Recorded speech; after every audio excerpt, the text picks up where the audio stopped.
여러분, 요즘 들어 이유 없이 몸이 가렵진 않으신가요? 밤마다 손이 근질거리거나 발바닥이 따갑게 가렵지는 않으신가요? 대부분은 나이 들어 피부가 건조해서 그렇다고 넘기시지만 저는 30년 넘게 현장에서 어르신들을 진료하며 한 가지 분명히 깨달았습니다. 가려움은 단순한 불편이 아니라 몸이 보내는 마지막 편지일 수 있다는 사실입니다. 오늘은 제가 직접 겪은 수많은 사례를 바탕으로 죽음의 경고음이 될 수 있는 3가지 가려움 부위에 대해 말씀드리겠습니다. 이 이야기가 여러분의 생명을 지키는 계기가 되길 진심으로 바랍니다. 처음엔 단순했습니다. 피부가 건조해서 혹은 비누가 안 맞아서 그렇다고 생각했죠. 하지만 제가 본 수많은 환자들은 그 단순한 가려움을 무시하다가 간경화, 신부전, 혈액암 같은 중대한 질환으로 발전한 경우가 적지 않았습니다. 왜 이런 일이 생길까요? 우리 피부에는 수백만 개의 신경이 촘촘히 연결되어 있어 내부 장기의 작은 이상을 즉각 감지합니다. 간이 제 역할을 못하거나 신장이 독소를 걸러내지 못할 때 그 독소가 혈액을 타고 피부로 올라오며 가려움으로 변하는 것이죠. 얼마 전 만난 69세 박정수님도 그랬습니다. 팔과 허리가 계속 가려워서 잠을 설치셨지만 노인성 피부련이 하고 방치하셨죠? 그분은 매일 밤 십시만 되면 팔 안쪽과 허리가 타는 듯 가려워서 손톱으로 긁다가 상처가 나기 일쑤였습니다. 가족들이 피부과 가보라고 권했지만 나이 들면 다 그렇다며 연고만 사서 바르셨어요. 그런데 3개월쯤 지나니 가려움은 더 심해지고 눈 흰자위가 노랗게 변하기 시작했습니다. 그제야 걱정이 된 가족들이 억지로 병원에 모시고 왔고 혈액 검사를 해보니 간 수치가 정상의 5배를 넘어 있었습니다. 초기 간경화였습니다. 담즙산이라는 물질이 간에서 제대로 처리되지 못하고 혈액에 쌓이면서 피부 신경을 자극했던 것이죠. 다행히 조기에 발견해서 약물 치료와 식습관 개선으로 간 기능이 회복되기 시작했고 치료 2개월 차에 접어들자 그토록 괴롭던 가려움이 거짓말처럼 사라졌습니다. 그분은 눈시울을 붉히며 가려움이 제 생명을 구했다고 말씀하셨습니다. 만약 그때도 참고 넘어갔다면 간경화가 더 진행돼 돌이킬 수 없는 상태가 됐을 거라는 사실을 뒤늦게 알게 된 것이죠. 혹시 지금도 몸이 가렵다면 그건 피부의 문제가 아니라 몸속 장기가 보낸 신호일 수 있습니다. 몇 주 이상 이유 없이 같은 부위가 가렵다면 그건 단순 건조증이 아닙니다. 오늘부터 기억하세요. 가려움이 3주 이상 지속되면 바로 검사받기. 그것이 생명을 지키는 첫걸음입니다. 그럼 이제 본격적으로 어떤 부위의 가려움이 위험 신호인지 하나씩 살펴보겠습니다. 첫 번째는 손바닥과 발바닥입니다. 이 두 부위가 동시에 가려울 때 대부분은 피부가 예민해서라고 생각합니다. 하지만 의학적으로 이 부위의 가려움은 간 기능 저하와 밀접한 관련이 있습니다. 간이 제 역할을 못하면 담즙산이 혈액에 쌓이는데 이 독소가 신경이 가장 밀집된 손과 발에 집중되어 마치 수천 마리의 개미가 기어다니는 듯한 가려움을 일으킵니다. 특히 밤 10시에서 새벽 2시 사이 간이 해독을 담당하는 시간대에 가려움이 심해진다면 그건 간이 도와달라고 외치는 신호입니다. 여러분도 밤에만 유독 손발이 가려운 경험 혹시 있지 않으신가요?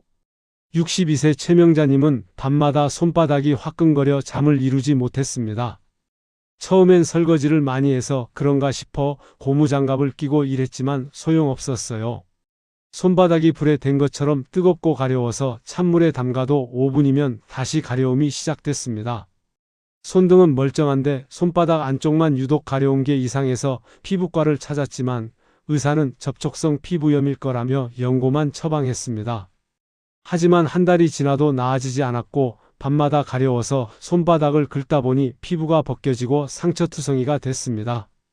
잠을 제대로 못 자니 낮에도 피곤하고 소화도 안 되기 시작했어요. 그때 마침 건강검진 시즌이라 종합검진을 받았는데 간 수치가 비정상적으로 높게 나왔습니다. 추가 검사 결과 담즙 정체성 간염이었어요. 간에서 담즙이 제대로 흘러나가지 못하고 막혀서 담즙산이 혈액에 쌓이면서 손발 가려움을 일으킨 것이었습니다. 그분은 즉시간 보호치료를 시작하고 고지방 음식을 끊고 채소 위주 식단으로 바꿨습니다. 그리고 3주쯤 지나자 손바닥 가려움이 눈에 띄게 줄어들기 시작했고 2개월 후에는 완전히 사라졌습니다. 간 수치도 정상 범위로 돌아왔고요. 그분은 피부가 아니라 간이 가려웠던 거라고 말씀하시며 그 가려움 덕분에 간 질환을 조기에 발견했다고 감사해 하셨습니다. 간은 우리 몸의 해독 공장입니다. 이 공장이 멈추면 독소는 혈액을 돌고 피부는 비명을 지릅니다. 밤마다 손과 발이 유난히 가렵다면 반드시 간 기능 검사를 받으세요. 특히 눈 흰자가 노랗거나 소변이 콜라색이라면 절대 미루지 마세요. 이런 증상들은 간이 이미 상당히 지쳐 있다는 증거니까요. 이제 두 번째로 주의해야 할 부위를 말씀드리겠습니다. 바로 등과 어깨 사이입니다. 날개뼈 사이, 어깨 위쪽이 유난히 가려울 때가 있죠? 그건 단순히 등이 건조해서가 아닐 수 있습니다. 이 부위는 흉추 3번부터 7번 신경이 지나가는 곳으로 폐와 심장의 기능과 직접 연결되어 있습니다. 즉, 폐나 심장에 염증이나 혈류 이상이 생기면 그 자극이 피부로 전달되어 등 가려움으로 나타날 수 있습니다. 특히 담배를 오래 피우신 분들은 더욱 주의해야 합니다. 67세 이도현님은 매일 어깨 사이가 가려워서 긋느라 잠을 설쳤습니다. 정확히 날개뼈 사이 중앙 부분이 가려워서 손이 닿지 않아 등글개로 하루에도 수십 번을 긁었습니다. 피부과를 3군데나 다녔지만 피부엔 아무 문제가 없다는 진단만 받았어요. 건조 중이라며 보습제를 듬뿍 발라도 소용이 없었고 가려움은 점점 심해졌습니다. 특히 저녁 무렵부터 밤 사이에 가려움이 극심해져서 잠을 설치기 일쑤였죠. 40년 넘게 담배를 피워온 분이라 기침도 자주 하셨는데 그냥 담배 때문이려니 했습니다.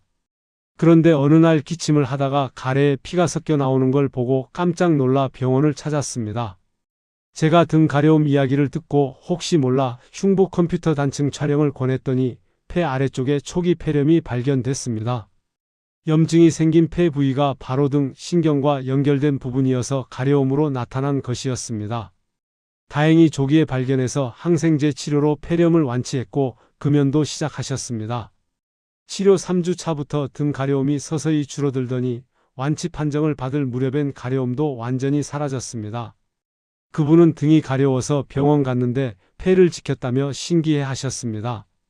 만약 그 가려움을 계속 무시했다면 폐렴이 더 진행돼 큰 문제가 됐을 거라는 사실을 나중에 알게 됐죠.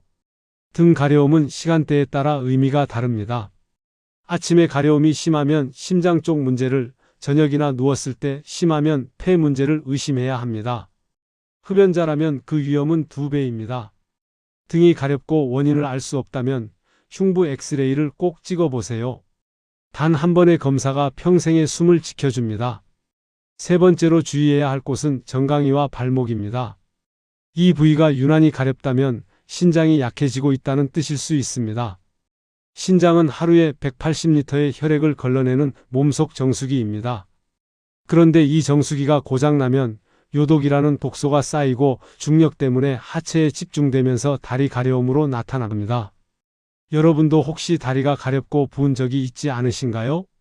64세 한은숙님은 다리 가려움이 1년 넘게 이어졌지만 건조해서 그렇다며 연고만 바르셨습니다. 특히 정강이 앞쪽과 발목 부위가 낮에도 가렵고 밤에는 더 심했습니다.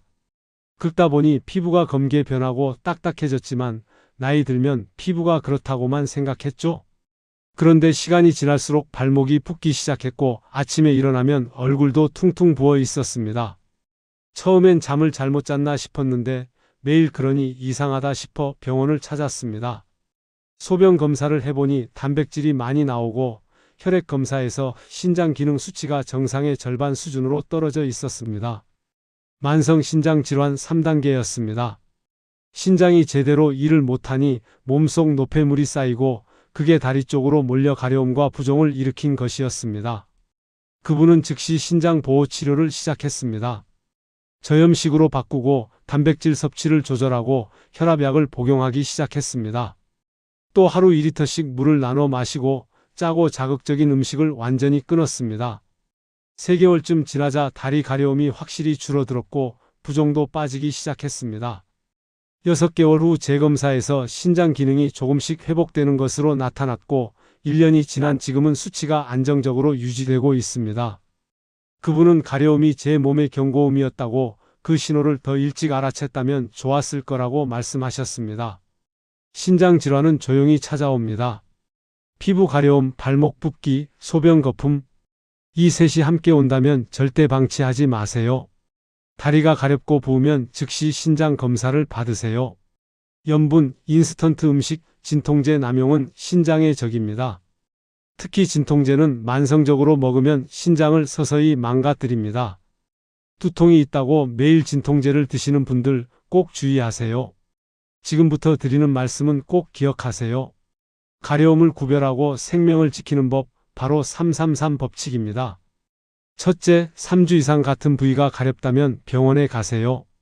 둘째, 오늘 말씀드린 세 곳, 즉 손과 발, 등, 정강이 중 한 곳이라도 해당된다면 바로 검사 받으세요. 셋째, 세 가지 기본 검사인 혈액 검사, 소변 검사, 복부 초음파로 90% 이상 조기 발견이 가능합니다. 이 세 가지만 기억하면 됩니다. 예방은 생각보다 간단합니다. 물을 하루 2리터 이상 천천히 나눠 마시고 매일 10분 맨발 걷기로 혈류를 깨워주세요.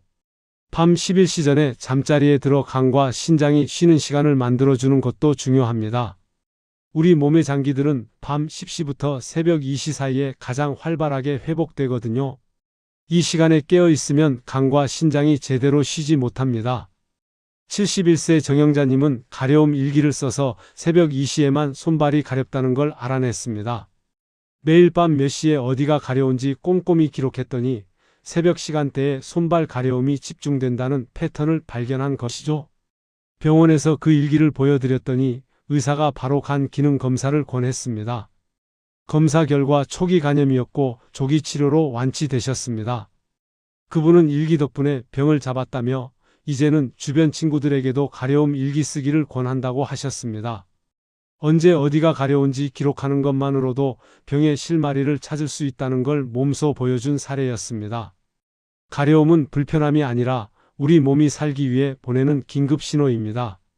그 신호를 듣는 순간 인생의 방향이 바뀔 수 있습니다. 오늘 말씀드린 세 부위 중 어느 한 곳이라도 지속적으로 가렵다면 지금 당장 메모해 두세요. 그리고 가까운 병원에서 검사 받으세요. 늦으면 늦을수록 치료는 어려워지고 빠르면 빠를수록 완치 가능성은 높아집니다. 여러분, 오늘 이야기 어떠셨나요? 가려움은 단순한 불편함이 아니라 몸이 보내는 살고 싶다는 편지일 수 있습니다. 그 편지를 무시하면 병이 커지고 귀 기울이면 건강이 돌아옵니다. 오늘부터 333 법칙을 기억하세요. 3주 이상 가려우면 병원, 손발과 등과 정강이는 즉시 검사, 그리고 하루에 물과 수면과 걷기 습관으로 스스로를 지켜주세요. 저는 여러분의 건강지킴이였습니다. 여러분의 내일이 오늘보다 더 건강하길 바랍니다. 그리고 꼭 잊지 마세요. 가려움은 생명을 구할 수 있는 신호입니다.